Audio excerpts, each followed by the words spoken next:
Hello बच्चों, welcome to my grow academy keen. In this video मैं आपको बताऊंगी कैसे आप किसी भी कंपटीशन एग्ज़ाम के लिए आप अपने आप को मोटिवेट रख सकते हो एनी टाइम। सो फर्स्टली मैं आपको ये बताना चाहूँगी, अगर आप अभी 10th पास आउट हो चुके हो या फिर 12th पास आउट हो चुके हो तो ये वीडियो आपके लिए बहुत ही इम्पोर्टेंट रहने वाला है। तो जहाँ तक मैंने अभी तक जितना देखा है, समझा है, जाना है उसके अनुसार, और मैं इन कंपटीशन एग्ज़ामों से मैं गुज़र चुकी हूँ, तो मुझे ऐसा लगा कि हाँ, ये चीज़ उस समय बहुत ही इम्पोर्टेंट थी और उस समय मुझे ये कर लेना चाहिए। तो इन सब चीज़ों को देखते हुए मैंने एक वीडियो बनाया है। जो 10th पास आउट हो चुके हैं या फिर जो 12th पास आउट हो चुके हैं उनके लिए, जो कि आगे आने वाले समय में वो अपना बेस्ट परफॉर्मेंस दे सकें फॉर इस मोटिवेशनल वीडियो को देखकर। तो चलिए स्टार्ट करते हैं। जहाँ तक हमने ये देखा है और समझा जाना है तो यह, अगर आप 10th पास आउट हो चुके हैं और 12th पास आउट हो चुके हैं तो आपके लिए बहुत ही बेहतर वीडियो है।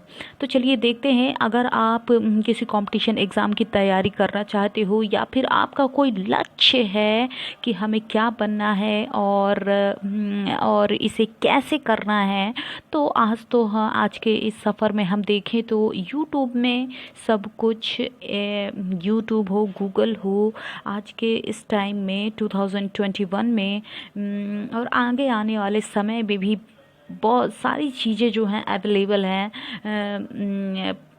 मतलब कि पिछले समय की कंपेयर में। ओके, तो अगर आप इसकी तैयारी कर रहे हैं तो आप घर बैठे भी तैयारी कर रहे हैं, कर सकते हैं, क्योंकि कहीं ना कहीं ये ऐसा देखा जाता है कि आप 12th के बाद आप सीधे कंपटीशन एग्ज़ामों में बैठने लगते हो और कहीं ना कहीं ये समझ में आता है कि हाँ, मुझे ये पढ़ना चाहिए था, ये पढ़ना चाहिए था। तो ऐसा नहीं करना है। फर्स्टली आपको एक गोल चुनना है। गोल चुनने के बाद आपको उसका पूरी तरह उसका डिटेल लेना है, चाहे वो यूट्यूब से ले, गूगल से ले, या फिर किसी अपने पहचान वाले से जो इस फील्ड की तैयारी कर रहा हो। ओके, तो जैसा कि आप देख रहे हो, करियर जो है, आप अगर तैयारी कर रहे हो, अगर आपको पहले आपका एक गोल चुनना है, चाहे आप 10th पास आउट हो चुके हों या फिर 12th पास आउट हो चुके हैं, आपको एक गोल चुनना है। देन उसके अनुसार आपको वर्क करना है और उसके साथ साथ अपने गोल के साथ साथ आपको एक बैकग्राउंड जॉब रखनी है। ओके, तो जहाँ तक मैं आपको बता सकती हूँ, जैसा कि आप ये देख रहे हो, अगर आप 10th पास आउट हो चुके हो तो आपको सबसे पहले अपना गोल चुनना होगा। गोल चुनने के बाद उसके लिए आपको एक लिस्ट तैयार करनी होगी। उस लिस्ट के अनुसार आपको उसका सिलेबस और उसमें कौन कौन से टॉपिक और उसकी एक नोट्स, उसके सभी टॉपिक के नोट्स, यानी कि वो चीज़ें कहाँ से पढ़नी है, वो टॉपिक कहाँ से पढ़ने हैं, देन सब जो बुक्स उसमें बताई जाती हैं, या फिर चाहे आप गूगल से सर्च करो या फिर यूट्यूब से सर्च करो। उसके बाद आपको क्या करना है, उसके बाद आपको वो बुक्स पढ़नी है। देन वो बुक्स पढ़ने के बाद, चाहे वो आपको 1 ईयर लगे, 2 ईयर लगे, देन या 3 ईयर, 10th या 12th पास आउट होने के बाद।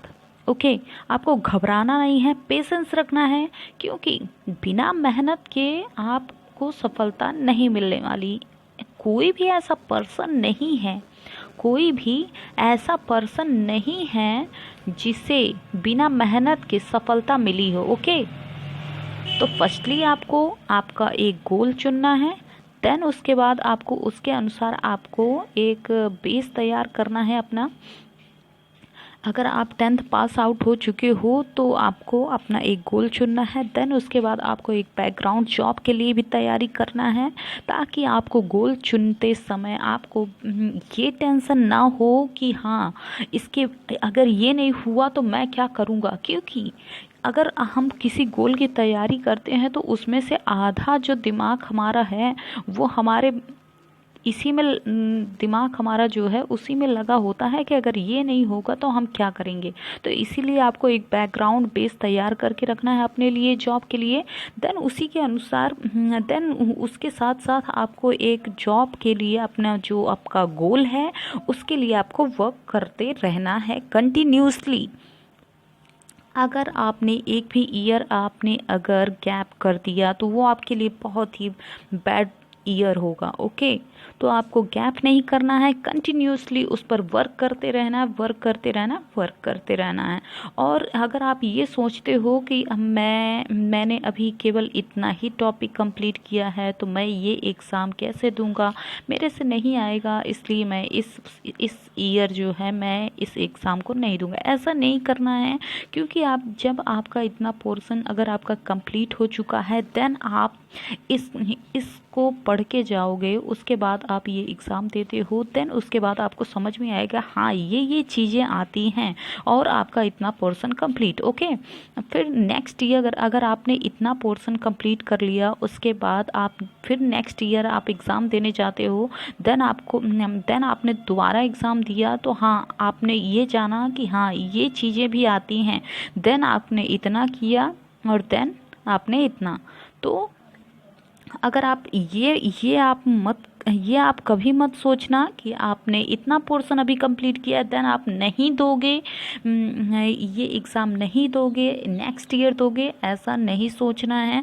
क्योंकि अगर एग्ज़ाम का पोर्शन, एग्ज़ाम का मैटर या फिर सिलेबस कहें अगर इतना है तो अगर आप धीरे धीरे भी अगर उसे आप कंप्लीट करते हो, धीरे धीरे भी अगर आप कंप्लीट करते हो तो ये कंप्लीट होते होते जो है पूरा हो जाता है। एक समय आ जाता है कि आपका जो टॉपिक है आप पूरा कंप्लीट कर लेते हो।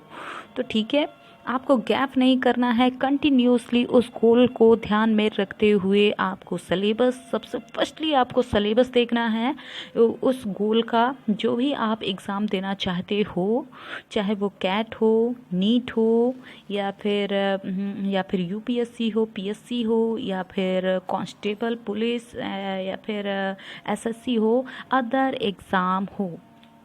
तो फर्स्टली आपको उसका सिलेबस देखना है, देन उस पर कंटिन्यूसली वर्क करते रहना है।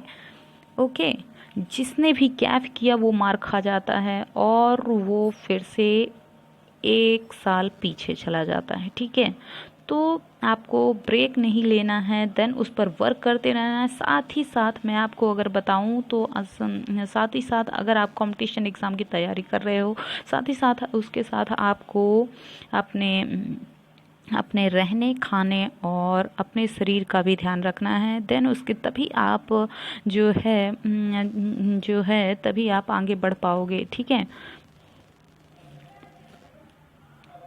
जैसे कि मैं ये बताना चाहूँ कि जब आप अपना गोल जो है वो चूज़ कर लेते हो कि हमें क्या करना है, देन उसके अनुसार आपको अपना सिलेबस, अपने बुक्स, देन अगर आपकी कोई बुक है, अगर आपका कोई गोल है उसके अनुसार आपके सिलेबस, उसके अनुसार अगर आपने बुक्स जो है वो रीडिंग कर ली हैं, उसके साथ साथ आपको उससे मान लो अगर आपने एक बुक रीडिंग की है, जैसे वो हो गया, चाहे वो वैसे जो लूशन की होती है वो बेहतरीन बुक होती है ऑल जीके के कंपेयर में, क्योंकि लूसेंट जो है आपका एक रिवीजन बुक होता है। अगर आप इसे अगर पढ़ते हो तो एक बुक मार्कर के रूप में आप इसे पढ़ते जाओ और उसमें एक जो मार्कर होता है उससे अंडरलाइन करते जाओ, देन उसके बाद आप रिवीजन के समय में आप उसे दोबारा उसे जो जिसे आपने मार्क किया उस रिवीजन के टाइप में उसे पढ़ सकते हो। ठीक है, तो जैसे ही अगर आपका ये कंप्लीट हो जाता है तो आप एक शॉर्ट नोट आप अपनी खुद हैंड राइटिंग से आप अपनी खुद जो है जो टॉपिक आपके कंप्लीट होते जाते हैं उसका एक, जैसे आप नहीं पूरी बुक पढ़ते हो और देन उसके बाद आप उसका एक मतलब कि उसका सार क्या है, उसके टाइप में आप लिख लेते हो। जो मेन टॉपिक होते हैं, जो मोस्ट इम्पॉर्टेंट होते हैं, उसे आप अपने नोट्स में लिख लेते हो, ठीक है। तो उसी के अनुसार आपको करना है। देन उसके बाद फिर उसके बाद जैसे ही आपका ये कंप्लीट होता है, उसके बाद आपको अपने लक्ष्य की ओर ध्यान देना है, और साथ ही साथ आपको अपने फिजिकल आपको माइंड और शरीर का भी ध्यान रखना है, क्योंकि जब आपका शरीर रहेगा तभी तो आप आगे बढ़ पाओगे, और जब आपका माइंड फ्रेश रहेगा तभी या तो आप पढ़ पाओगे, अपने गोल को अचीव कर पाओगे, ठीक है। तो सबसे पहले आपको सुबह सुबह मॉर्निंग में मतलब कि जल्दी उठना होगा। देन उसके बाद आपको अपने बॉडी को मेंटेन रखना होगा, अपने शरीर को मेंटेन रखना होगा, जैसे टहलना हो गया, दौड़ना हो गया, और देन उसके बाद एक्सरसाइज, योगा, और अपने खाना पीना का ध्यान, और जैसे जो भी आप लेते हो, फिर मिल्क, फ्रूट, ये मतलब हरी सब्जियां, ये सब लेना बहुत ही ज़रूरी होता है, क्योंकि अगर आप 10th और 12th में हो और उसके बाद आपने अगर खाना पीना का ध्यान नहीं रखा, और उसके बाद आपको बहुत ही दिक्कतों का सामना करना पड़ जाता है, और ठीक है, चाहे वो मेंटली हो या फिर एनी अदर बॉडी इशूज़, तो आपको झेलना पड़ सकता है, और इसी में आपका जो है वो 1 ईयर गैप हो जाता है। तो इसी के साथ साथ आपको क्या है कि इसी के साथ साथ आपको अपने खाने पीने का ध्यान भी रखना है। देन उसके साथ साथ आपको अपने गोल का भी मेंटेन रखना है, ठीक है। तो ये रहा आपका सबसे बेहतरीन टॉपिक। तो अगर आपको हमारा ये वीडियो अच्छा लगा हो तो लाइक कीजिएगा, शेयर कीजिएगा, सब्सक्राइब करिएगा। देन जब आप अपने करियर को ध्यान में रखते हो, अगर आप 10th और 12th हो, तो मैंने यहाँ पर ये चीज़ें बताई कि कैसे आप अगर 10th और 12th में हो तो कैसे आप अपने गोल को प्राप्त कर सकते हो। देन उसके साथ साथ आप अपने फिज़िकल मेंटेन करना भी बहुत ही इम्पॉर्टेंट हो जाता है साथ ही साथ। और वहीं पे अगर आप देखो तो अगर आप यहाँ पे पहले मैंने बात की थी कि एक मतलब कि आपका एक गोल होता है, उसी के साथ साथ आपको एक बैकग्राउंड जॉब भी रखना बहुत ही इम्पॉर्टेंट हो जाता है अपने गोल को अचीव करते समय, क्योंकि हमारे नहीं तो आपके नहीं, ये पूरे स्टूडेंट की ये प्रॉब्लम हो जाती है, ठीक है। क्योंकि कहीं ना कहीं ये एज जो है हमारी, ये एज आ जाती है कि हमें इंडिपेंडेंट होना पड़ जाता है, कि हमें खुद से कुछ करना चाहिए। तो घर से एक प्रेशर आने लगता है कि तुम्हें कुछ करना चाहिए। Okay, I am right. तो इसी के अनुसार अगर आप 10th में हो, 12th में हो, तो वहीं से आपको अगर आप 10th में हो तो आपको क्या करना है, फर्स्टली आपको कोई ऐसा कोर्स कर लेना चाहिए जिससे आपको 10-20 या 25 हज़ार की जो जॉब है वो तो कंफर्म रहे, ठीक है। तो वहीं अगर आप ये देखो, अगर आप कंप्यूटर कोर्स कर लेते हो, कंप्यूटर कोर्स हो गया, MBA हो गया, या फिर टीचिंग हो गया, और ठीक है, तो ये 2-3 या 4 कोर्स हो गया, तो ये बहुत ही ठीक रहते हैं, जो कि आपको हम मतलब सरकारी ना हो तो प्राइवेट, तो इसके लिए मतलब कि कंफर्म होता है कि हाँ इसमें तो आपको मिल ही जाएगा, ठीक है। तो ऐसा ही मैंने यहाँ पे देखा है। तो मैं आपको बता दूँ कौन कौन सी जॉब है, जैसे हो गया कंप्यूटर टाइपिंग, ठीक है, कंप्यूटर टाइपिंग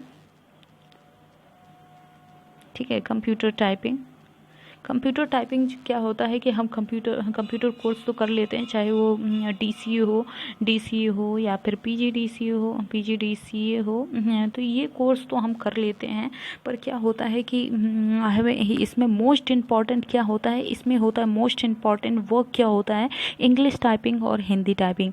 इंग्लिश और हिंदी टाइपिंग हमारा जितना ही बेहतर होगा और जितना ही बेस्ट होगा, और स्पीड हमारी जितनी ही बेटर होगी इंग्लिश और हिंदी दोनों, अगर दोनों है, अगर आप 10th में हो और 10th पास आउट हो चुके हो, आपका इधर जो समर वैकेशन होता है, तो इसमें आप इसमें बेहतर तरीके से आप सीख सकते हो।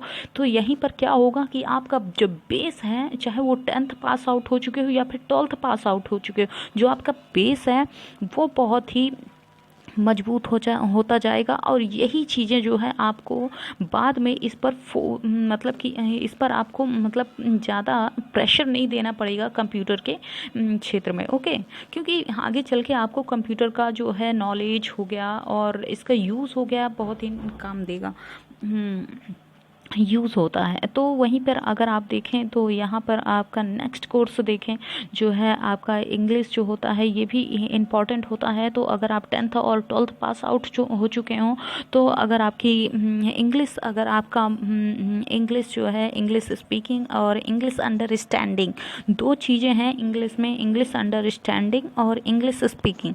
अगर ये दोनों चीज़ें भी अगर आपकी बेस्ट हैं, तो आपको इसमें ज़्यादा वर्क करने का ज़रूरत नहीं है।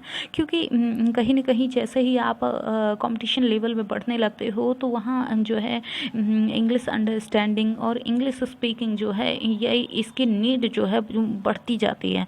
तो ये भी बहुत इम्पॉर्टेंट हो जाता है कि इसको मतलब कंपटीशन लेवल को देखते हुए, तो ये बहुत ही ज़रूरी हो जाता है कि मतलब कि हम किस किस पर फोकस करें। तो अगर आप 10th और 12th पास आउट हो चुके हो, तो इस पर फोकस करना बहुत ही ज़रूरी है। एक कंप्यूटर और एक हो गया इंग्लिश। तो इंग्लिश स्पीकिंग और इंग्लिश अंडरस्टैंडिंग, दो चीज़ें हैं जो बहुत ही इंपॉर्टेंट है। तो इससे आप इंग्लिश स्पीकिंग कोर्स कर सकते हैं। अगर आपकी इंग्लिश जो है कमज़ोर है, तो आप इंग्लिश स्पीकिंग कोर्स भी कर सकते हो, जहाँ पे बहुत सी मतलब कि वर्क सिखाए जाते हैं कि कैसे आप करके इस टॉपिक में मतलब बेटर कर सकते हो अपनी इंग्लिश स्पीकिंग और इंग्लिश अंडरस्टैंडिंग। ओके, तो ये दो चीज़ों में आपको वर्क करना है अपने समर वेकेशन में, चाहे आप 10th पास आउट हो चुके हैं या फिर 12th। देन उसके बाद आपको इसके बाद जो कोर्स करते रहना है कंपटीशन एग्ज़ाम की तैयारी करते करते, चाहे वो बीएड हो या फिर इधर आपका ये हो गया चाहे आपका ये नर्सिंग कोर्स हो। देन उसके बाद चाहे आप नर्सिंग के बाद चाहे बहुत से ऐसे और भी हैं जो मेडिकल क्षेत्र में हो गया, बहुत से ऐसे कोर्स होते हैं जो यूज़ होते हैं। देन ये दोनों चीज़ें जो हैं आपके लिए बहुत ही बेहतर हैं। ठीक है, तो इन 2-3 कोर्स जो है करने से आपका जो है बैकग्राउंड जो आपका गोल है, उसको अचीव करते समय आपको एक जॉब के लिए जो है इतना मतलब कि इधर उधर जो है फोकस नहीं करना पड़ेगा।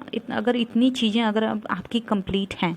ओके, तो फर्स्टली मैं आपको ये बताना चाहूँगी कि किसी भी गोल को प्राप्त करते समय, किसी भी गोल को अगर आप लेके चलते हो, तो इतनी चीज़ें आती हैं आप सॉरी इतनी चीज़ें जो हैं हमारे सामने आती हैं अचीव करते समय। तो हमें ये देख कर हमें ये जो है बहुत ही इम्पॉर्टेंट हो जाता है कि अपने गोल को अचीव कैसे करें, और इसके साथ साथ हमें क्या दिक्कतें आती है और हमें किन किन चीज़ों पर क्या है कि हम फर्स्ट से लेके 12th तक क्या है कि अपने स्टडी पर ध्यान देते अपने इन मतलब कि स्कूल के जो सिलेबस है उस पर ध्यान देते जो है पास आउट होते होते बाहर आज फर्स्ट से लेके 12th तक जो है हम पास आउट हो जाते हैं। और उसके बाद हमें बाद में पता चलती है कि हमारी इस समय जो है नीड क्या है उसकी। ठीक है, तो यही है कि आपको फर्स्टली अगर आप 10th और 12th अगर आप पास आउट हो चुके हो, तो फर्स्टली आपको अपने कंप्यूटर टाइपिंग, इंग्लिश और हिंदी टाइपिंग, और देन उसी के साथ साथ आपको इंग्लिश स्पीकिंग और इंग्लिश अंडरस्टैंडिंग पर फोकस करना है। ठीक है, एनी अदर कंपटीशन एग्ज़ाम को अगर आपको क्रैक करना है, क्योंकि अगर आप ये सोच रहे हो कि नहीं मुझे मिल ही जाएगा, ऐसा कुछ नहीं सोचना। अगर आपको ये भी नहीं सोचना है कि मुझसे नहीं होगा, ठीक है, तो बिना मेहनत किए जो है, जब आप मेहनत करोगे, कंटिन्यूसली उसे समझने की कोशिश करो ना। जो चीज़ें आपको समझ नहीं आ रही, वो क्यों समझ में नहीं आ रही, उसका बेसिक देखो। ठीक है, अगर आपको वो चीज़ें नहीं समझ में आ रही है, इसका मतलब कि आपको उसका बेसिक नहीं पता, उसके बेसिक में जाओ। अगर आप 1 घंटा देते हो, 1 घंटा दो या फिर 5 घंटा दो, अगर आपने आज दे दिया तो कल आपको उसके लिए समय नहीं निकालना पड़ेगा। अगर आपने यहाँ पे अगर आपने नहीं दिया तो कल आपको इसी के लिए आपको समय निकालना पड़ेगा। ठीक है, तो अगर आपको हमारा ये वीडियो अच्छा लगा हो तो लाइक कीजिए, शेयर कीजिए और कमेंट करिएगा कि हमारा ये वीडियो कैसा लगा। Thank you.